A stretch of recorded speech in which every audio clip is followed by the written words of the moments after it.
Hey everyone. Question is that constitutionally guaranteed judicial independence is prerequisite for democracy. Comment. तो 150 word में ही लिखना है, लेकिन हम इसे 300 वर्ड तक में लिखेंगे। तो कहने का मतलब है इस क्वेश्चन का कि किसी भी डेमोक्रेसी को, किसी भी लोकतंत्र को अच्छे तरीके से काम करने के लिए संविधान ने जो अधिकार या संविधान के जो प्रिंसिपल है कि जुडिशियरी यानी न्यायपालिका स्वतंत्र रहेगी, वो ज़रूरी है। ठीक है, इस पर कमेंट करें। ठीक है, आपको क्यों लगता है कि किसी भी लोकतंत्र को अच्छी तरीके से काम करने के लिए संविधान का एक जो प्रिंसिपल है कि न्यायपालिका स्वतंत्र होगी, ये ज़रूरी है। तो हम देखेंगे कि क्यों न्यायपालिका यानी जुडिशरी का इंडिपेंडेंट रहना ज़रूरी है, ताकि हमारा जो डेमोक्रेसी है वो सही से फंक्शन कर सके। तो 5 पॉइंट्स में देखेंगे। पहली चीज़ थोड़ा सा लिखेंगे कि ये कोई लीगल नहीं है, बल्कि कॉन्स्टिट्यूशनल भी है। कि जुडिशरी का इंडिपेंडेंस एक कॉन्स्टिट्यूशनल चीज़ भी है। अब जो भी सुप्रीम कोर्ट या हाई कोर्ट के जो संविधान में जैसे आर्टिकल 124 से 129 के तक शायद हाई सुप्रीम कोर्ट के बारे में, तो आप जितने भी देखोगे कि आर्टिकल से रिलेटेड सुप्रीम कोर्ट को लेकर, उसमें हर चीज़ में कोशिश की गई है कि सुप्रीम कोर्ट को बिल्कुल इंडिपेंडेंट रखा जाए एग्जीक्यूटिव और लेजिस्लेटिव से। तो हम देखते हैं कि क्यों ज़रूरी है।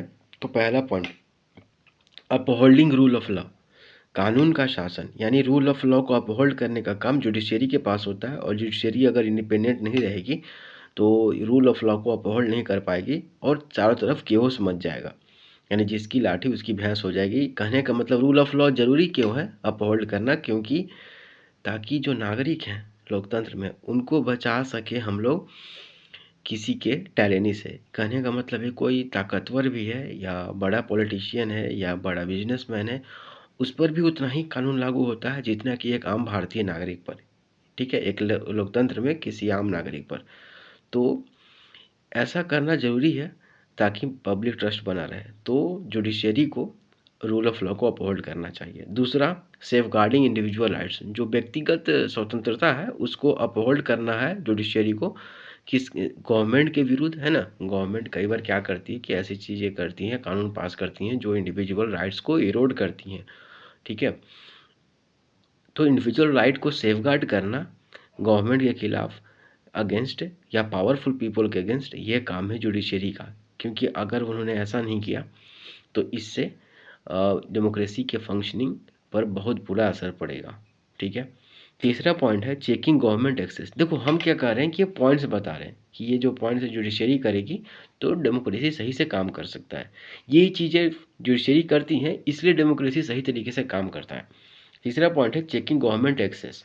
ऑफ कोर्स आज जो हम लोग देखते हैं, कई सारा जो फैसला देखते हैं वो उस अनुसार नहीं है जैसा इसमें लिखा गया है। तीसरा, चेकिंग गवर्नमेंट एक्सेस। गवर्नमेंट जब कई बार ज़्यादा अपने एरिया से अपने सीमा से कई बार ज़्यादा वो क्या करती है कि कुछ ऐसे स्टेप्स लेती है या ऐसे कानून बनाती है जो कॉन्स्टिट्यूशन के बेसिक स्ट्रक्चर को वायलेट करते हैं। याद है केशवानंद भारती केस, कि अगर कोई कानून कॉन्स्टिट्यूशन के बेसिक स्ट्रक्चर को वायलेट करता है तो कोर्ट यानी सुप्रीम कोर्ट या हाई कोर्ट, सुप्रीम कोर्ट ही उसे अनकॉन्स्टिट्यूशनल करार देकर उस कानून को रद्द कर सकती है। तो चेकिंग गवर्नमेंट एक्सेस में ये होता है कि कोर्ट कोई भी कानून को जो उसे लगता है कि इंडिविजुअल लिबर्टी और कॉन्स्टिट्यूशन के बेसिक स्ट्रक्चर को वायलेट करती है, उसे अनकॉन्स्टिट्यूशनल करार दे सकती है। और उसके बाद एक पॉइंट है रिजॉल्विंग डिस्प्यूट्स। कई बार जो विवाद होते हैं लोगों के बीच में या सरकार लोगों के बीच में या राज्य सरकार के बीच में या राज्य सरकार केंद्र सरकार के बीच में, तो ऐसे केस में बिल्कुल लीगल प्रिंसिपल्स के अनुसार बिना किसी बायसनेस के कोर्ट उस डिस्प्यूट को सॉल्व करती है। इससे पब्लिक ट्रस्ट बनता है। ठीक है, और डेमोक्रेसी को भी मजबूती मिलती है। फिर है फोस्टिंग पब्लिक ट्रस्ट। तो ऑफ कोर्स पब्लिक ट्रस्ट ये सब चीज़ें आप करेंगी तो पब्लिक ट्रस्ट बनेगा, को लोगों के बीच में कॉपरेशन बढ़ेगा तो डेमोक्रेसी मजबूत होगा। कहने का मतलब इस क्वेश्चन में क्या करना था कि हमें ये बताना था कि जुडिशरी क्या क्या करती है जिसके चलते एक डेमोक्रेसी सही तरीके से फंक्शन करता है। तो upholding rule of law, safeguarding individual rights, checking government excesses, resolving disputes और फोस्टिंग पब्लिक ट्रस्ट। तो ये चीज़ है।